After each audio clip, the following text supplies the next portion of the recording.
Hello everyone, welcome to our channel. I hope you all are safe and healthy. So students, this is our part 4 of chapter number 3, which is key concept and issues since 1991 humanitarian issues. Last topic जो पढ़ा था वो था poverty and development, यानी poverty अगर देश में है तो उसके लिए किस तरीके से डेवलपमेंट करना ज़रूरी है। और अब हम पढ़ने वाले हैं poverty and development in India, यानी इंडिया में गरीबी हटाने के लिए, डेवलपमेंट करने के लिए क्या क्या चीज़ें अपनाई गई, क्या क्या इनिशिएटिव्स लाए गए, तो हम वो पढ़ने वाले हैं। So Indian national policy has always associated political freedom with economic freedom. It meant the freedom to follow our own policies without compromises on national sovereignty. So Indian national policy जो है वो इस तरीके से डिज़ाइन की गई है, इस तरीके से एसोसिएटेड रही है हमेशा से कि जो इंडिविजुअल्स हैं वो अपना पॉलिटिकल फ्रीडम और इकोनॉमिक फ्रीडम को अच्छी तरीके से एक्सरसाइज कर सकते हैं, प्रैक्टिस कर सकते हैं out the compromise on national sovereignty, यानी नेशनल सॉवरेनिटी जो उनकी पावर है, जो उनकी सॉवरेनिटी है देश की, उसे कॉम्प्रोमाइज बिना करे वो अपनी फ्रीडम को एक्सरसाइज कर सकते हैं। सो इस तरीके से हमारी नेशनल पॉलिसी इन दोनों फ्रीडम से एसोसिएटेड है। तो अब हम इंडियन विजन देखने वाले हैं कि कैसे डेवलपमेंट हुआ इंडिया में, 3 एस्पेक्ट के द्वारा हम ये विजन को पढ़ेंगे अपने इस टेक्स्ट बुक में। Indian vision of the process of development in India had 3 aspects. तो आइए देखते हैं क्या है वो 3 एस्पेक्ट्स। स्टूडेंट, जो फर्स्ट एस्पेक्ट है हमारा वो है मॉडर्नाइजेशन ऑफ द इकोनॉमी, यानी जो हमारी बैकवर्ड आउटडेटेड ट्रेडिशनल इकोनॉमी थी, आफ्टर द इंडिपेंडेंस कैसे हमारी गवर्नमेंट ने स्ट्राइव किया to make the economy modernized. So modernization of Indian economy meant industrialization. Industrialization would provide employment and increase productivity. The stress was on large scale industrialization and factory production rather than small scale industries. This would provide employment to the growing labor force. Indian economy में अगर modernisation की बात हो रही है तो इसका मतलब है कि यहाँ बात हो रही है इंडस्ट्रियलाइजेशन की, क्योंकि इंडस्ट्रियलाइजेशन ने ही एम्प्लॉयमेंट प्रोवाइड किया और जो प्रोडक्टिविटी है लेबर की और जो ओवरऑल ह्यूमन पॉपुलेशन की हमारी कंट्री में उसे इंक्रीज किया। कोई भी इंडस्ट्री सेटअप होती है तो वहाँ पे एम्प्लॉयज़ की ज़रूरत होती है, लेबर की ज़रूरत होती है। So that's why industrialization has created more employment and increases productivity. तो जो ज़्यादा स्ट्रेस रहा है इंडिया में was on large scale industrialization और फैक्ट्री प्रोडक्शन। जो स्ट्रेस रहा है, जो हमेशा से प्रेशर रहा है, तनाव रहा है, वो रहा है इंडस्ट्रियलाइजेशन, फैक्ट्री प्रोडक्शन में, लार्ज स्केल जो इंडस्ट्रीज हैं उन पर रहा है rather than the small scale industries. So इसलिए रहा है ताकि वो ज़्यादा एम्प्लॉयमेंट प्रोवाइड कर सकें और जो हमारी लेबर फोर्स है वो ग्रो करे। During the Nehru years the focus was on industrialization and not on agriculture. Prime minister Jawaharlal Nehru का पीरियड था आफ्टर द इंडिपेंडेंस, तो उन्होंने ज़्यादा फोकस किया इंडस्ट्रियलाइजेशन, एग्रीकल्चर पे जो है वो इतना फोकस नहीं रहा है in the starting period after the independence. Land reform and irrigation were looked at as the means to achieve agricultural growth. Land reform जो हुए, जो irrigations होते थे, irrigation facilities जो provide की गई, वो सारों को ऐसा देखा गया कि इससे हमें जो है एग्रीकल्चरल ग्रोथ जो है वो अचीव हो रही थी, and that's why the pressure and the focus was on the industrialization. Second aspect है हमारा self reliance. Self reliance was associated with India's freedom movement. Self reliance यानी आत्मनिर्भर, ये जो है इंडिया के फ्रीडम मूवमेंट से एसोसिएटेड है। One of the aspects of self-reliance was import substitution strategy. The focus was to develop indigenous industry. India did take foreign aid from other countries, but the aid was utilized mainly in the public sector industry. Self-reliance is आत्मनिर्भर।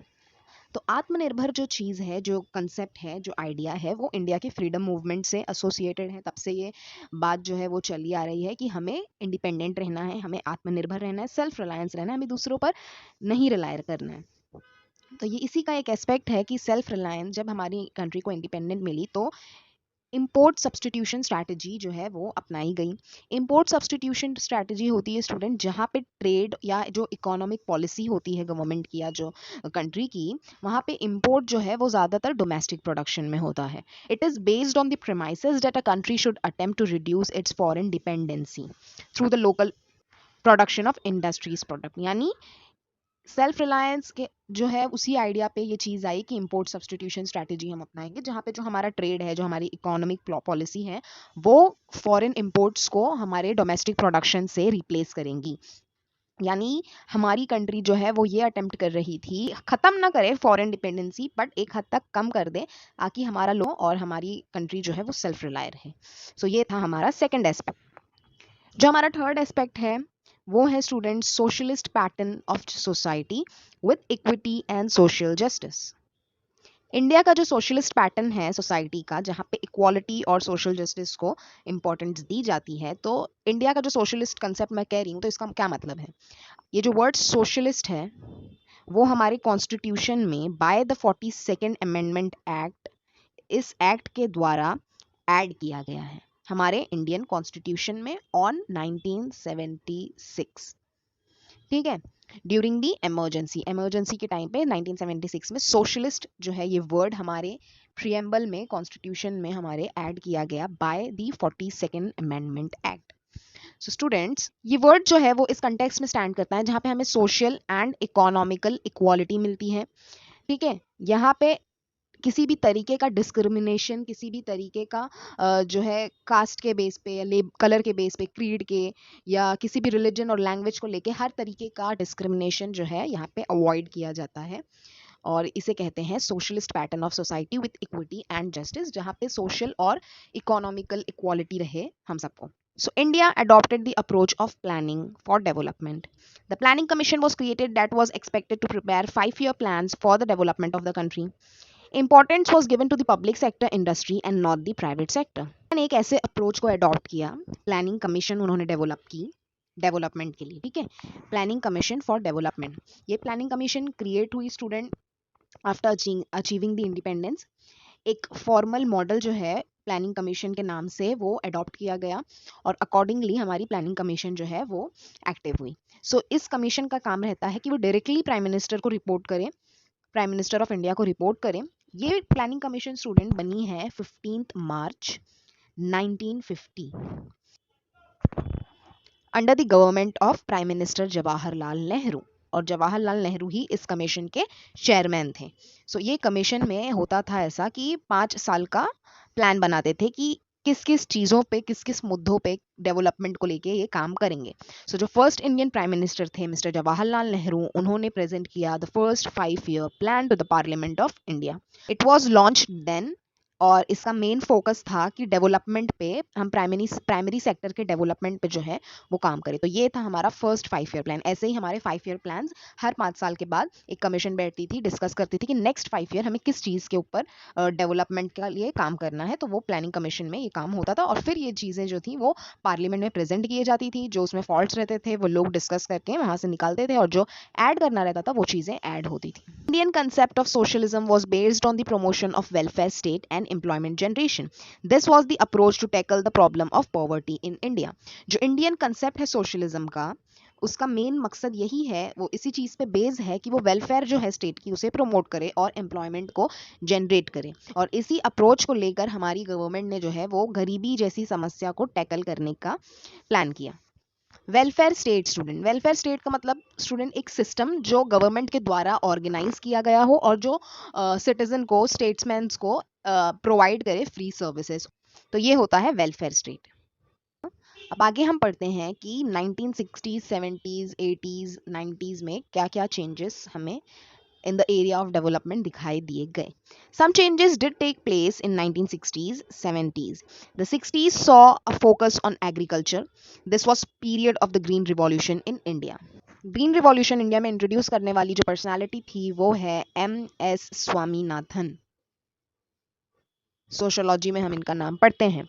Green revolution क्या होता है? Green revolution एक ऐसा दौर था जहाँ पे एग्रीकल्चर जो था वो इंडिया में कन्वर्ट हो गया इनटू एन इंडस्ट्रियल सिस्टम, और इस वजह से जो एक अडॉप्शन हुआ वो था मॉडर्न मेथड्स और टेक्नोलॉजी का अडॉप्शन, जैसे कि हाई यील्डिंग वेराइटी सीड्स आने लगी, ट्रैक्टर्स, इरिगेशन फैसिलिटीज, पेस्टिसाइड्स के लिए अलग अलग तरीके की चीज़ें। सो ये सारी चीज़ें ग्रीन रिवॉल्यूशन के द्वारा इंडिया की एग्रीकल्चर जो सेक्टर था वहाँ पे इंट्रोड्यूस हुई। India faced an economic crisis in late 1980s. Indian public sector was not performing well. The various public expenditure programs for social welfare and removal of poverty were becoming wasteful. The Panchayati Raj amendments to the Indian Constitution tried to bring in decentralization of decision making, but they were not very successful. India was forced to take loan from International Monetary Fund to overcome the financial 1980s का वो time है जहाँ पे India ने एक बहुत बड़ा economic crisis face किया। इंडिया एक सीरियस इकोनॉमिक ट्रबल में थी जहाँ पे जो ग्रॉस फिस्कल डेफिशिएट था गवर्नमेंट का वो कम था। उस टाइम पे इंडिया के जितने भी डेवलपमेंट प्रोग्राम्स थे वो सारे वेस्टफुल जा रहे थे क्योंकि पैसे नहीं थे। इंडिया उस टाइम पे एक तरह से एक क्लोज्ड इकोनॉमी थी। इंडिया सेल्फ रिलायंस के पीछे जा रही थी कि उसे खुद पे डिपेंड रहना है, बट इंडिया अभी एक न्यूली इंडिपेंडेंट स्टेट था। वो इतनी जल्दी सेल्फ रिलायंस होने के काबिल नहीं था। उस टाइम पे इंडिया को ज़रूरत थी कि वो आसपास की कंट्रीज से अच्छे रिलेशन मेंटेन रखे, इंपोर्ट और एक्सपोर्ट जारी रहे। सो उस टाइम पे जो है इंडिया ने सेल्फ रिलायंस को किया और ये इकोनॉमिक क्राइसिस हमें फेस करना पड़ा। हमारी इकोनॉमी जो थी वो बिल्कुल लंगड़ी हो चुकी थी उस टाइम पे, और हमारे जितने भी प्रोग्राम्स थे, डेवलपिंग प्रोग्राम्स है, सोशल वेलफेयर जैसे, वो सारे वेस्टफुल जा रहे थे। फिर इंडिया को मजबूर होकर लोन लेना पड़ा फ्रॉम इंटरनेशनल मॉनेटरी फंड। और आईएमएफ ने इंडिया को सजेस्ट किया कि वो अपने इकोनॉमी को लिबरलाइज करे, अपने इकोनॉमी को फ्री करे। उस टाइम पे, उस पीरियड पे जो इंडियन गवर्नमेंट थी वो प्राइवेट सेक्टर पे बहुत रिस्ट्रिक्शंस लगा के रखे थे। जितने भी कंपनीज थी, इंडस्ट्रीज थी, वो सारी गवर्नमेंट रन करती थी। गवर्नमेंट इंटरफेरेंस जो था वो काफ़ी ज़्यादा था। इंडस्ट्री सेक्टर में आने जो है गवर्नमेंट ने काफ़ी पाबंदियां लगाई रखी थी। तो इस वजह से आईएमएफ ने ये सजेस्ट किया कि लिबरलाइजेशन, प्राइवेटाइजेशन और ग्लोबलाइजेशन को इंडिया में इंट्रोड्यूस करो, तभी आपकी इकोनॉमी जो है वो अच्छे से चल पाएगी। India has always recognized the link between economic growth and the quality life of people. It also recognizes the need to combine economic growth with the objective social justice. Growth with social justice and equity has been India's policy towards poverty and development. India की जो policy रही है वो हमेशा से इसी तरीके से रही है कि जो ग्रोथ हो, जो डेवलपमेंट हो, वो हमेशा सोशल जस्टिस और इक्वालिटी को लेकर ही हो। इंडिया की जो पॉलिसी है वो गरीबी के तरफ और डेवलपमेंट की तरफ इसी तरीके से रही है, और and that's why India has always recognized the link between economic growth and the quality life of people. The Indian government initiated several programs that sought to people the poor and promote holistic development. India's development strategy has evolved over the years. It has reflected the growing strength of economy and development in the world economy. India की जो developing strategy है वो साल भर साल जो है वो इवॉल्व होती रही, और इंडिया ने देखा, दुनिया ने देखा कि कैसे इंडिया की स्ट्रेंथ, उसकी इकोनॉमी और उसका डेवलपमेंट जो है वर्ल्ड इकोनॉमी में अब जाना माना जाने लगा. In the early stages, the development planning government had played a dominant role through the public sector in all important industries. शुरुआत के दिनों में जो डेवलपमेंट थी, प्लानिंग डेवलपमेंट थी, गवर्नमेंट ने एक बहुत ही अहम किरदार निभाया इन द पब्लिक सेक्टर. जैसा कि मैंने बताया कि 80s के टाइम पे इंडिया में जितनी भी इंडस्ट्रीज थी, जितने भी सेक्टर्स थे, सब पे जो है गवर्नमेंट का कंट्रोल था. Strategy has change in 1980s. 1980s में स्ट्रैटेजी चेंज हो गई. जब शॉर्ट कमिंग होने लगी तब ये डेवलपमेंट स्ट्रैटेजी को चेंज किया, और 1990 में जो है एक वाइड रेंज ऑफ प्रोग्राम जो है इकोनॉमिक रिफॉर्म जो है वो इनिशिएट किया गया. The earlier framework of socialist pattern of development was given up. जो पहले वाला फ्रेमवर्क था उसे गिव अप कर दिया गया. India introduced the policies of economic liberalization, privatization of the public sector. Liberalization और privatization जैसी policies को इंडिया में इंट्रोड्यूस किया गया ताकि उसकी इकोनॉमी फिर से बूम कर सके, ग्रोथ कर सके. पब्लिक सेक्टर में अब फ्रीडम मिलने लगी. These reforms brought in changes in the Indian economy. In reforms की वजह से इंडिया की इकोनॉमी में काफ़ी चेंज हमें देखने मिला. Indian economic and industrial growth rate increased and India became a stable economic power. India की इकोनॉमिक और इंडस्ट्रियल ग्रोथ जो है देखने मिली, हमें इंक्रीज होने लगी, और इंडिया एक स्टेबल इकोनॉमिक पावर बन चुका था. वर्ल्ड की फास्टेस्ट ग्रोइंग इकोनॉमी इंडिया बन चुकी थी इस जो है रिफॉर्म के बाद. These reforms has also changed the role played by state. Now the development strategy was to encourage the private sector to increase production, create job, raise income levels in society. India had a strong and vibrant private sector, including large, middle-sized and small enterprises. Encouragement of the private sector does not mean that the state has no role to play in development. India की जब ये सारे reforms आए, उसने जो है government का जो रोल था वो एक तरीके से चेंज करते. पहले गवर्नमेंट इंटरफेरेंस ज़्यादा था, अब गवर्नमेंट इंटरफेरेंस कम हो चुका था. तो जो डेवलपमेंट स्ट्रैटेजी थी वो अब प्राइवेट सेक्टर को इनकरेज कर रही थी ताकि वो प्रोडक्शन करें, जॉब्स क्रिएट करें, लोगों की जो इनकम लेवल है वो इंक्रीज हो सोसाइटी में. सो इंडिया जो है वो अब ये एक स्ट्रॉन्ग वाइब्रेंट प्राइवेट सेक्टर को बनाने की कोशिश कर रहा है, और ये इंकरेजमेंट जो है प्राइवेट सेक्टर में हो रहा है. लेकिन इसका मतलब ये नहीं है कि अब जो गवर्नमेंट है उसका कोई काम नहीं है. Government still plays a major role. State along with the civil society, यानी जो हमारे एनजीओज हैं, वॉलंटरी ऑर्गेनाइजेशन, इंडिपेंडेंट ऑर्गेनाइजेशन है, जहाँ पे ना कोई प्राइवेट सेक्टर है ना कोई गवर्नमेंट है. सो वो सब जो है मिल के गवर्नमेंट के साथ कंटिन्यू करते हैं एक इंपॉर्टेंट रोल प्ले करना in the social development, in the area of social development, especially in rural areas. These includes providing basic services such as healthcare, education, safe drinking water, etc. to the majority of the population, especially in rural areas. Estimate from 2018 Global Multidimensional Poverty Index (MPI) released today by the United Nations Development Programme and the Oxford Poverty and Human Development Initiative indicated that despite of difficulties and prevalent gaps, India has made a decent progress in reducing multidimensional poverty. Multidimensional poverty की report I by United Nation Development Programs, Oxford के reports आई, decent progress हुआ India में जिससे ये multidimensional poverty काफ़ी हद तक reduce हो चुकी थी. Poverty still exists in India, but there is not that multidimensional poverty. According to the report, the incidence of multidimensional poverty has almost held between 2005-6 and 15-16, climbing down 27.5% from 54.7%, a decent जो है downfall हमें दिखा गरीबी का.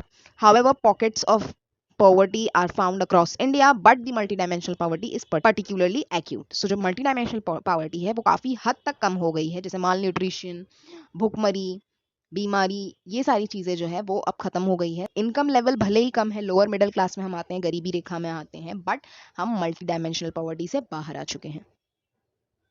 Hope student this much is clear to you all. हमने अपना poverty development in India भी clear कर लिया है, और जो हमारा नेक्स्ट टॉपिक है जो हम पार्ट 5 में कवर करने वाले हैं वो रहेगा पॉवर्टी एंड विमेन.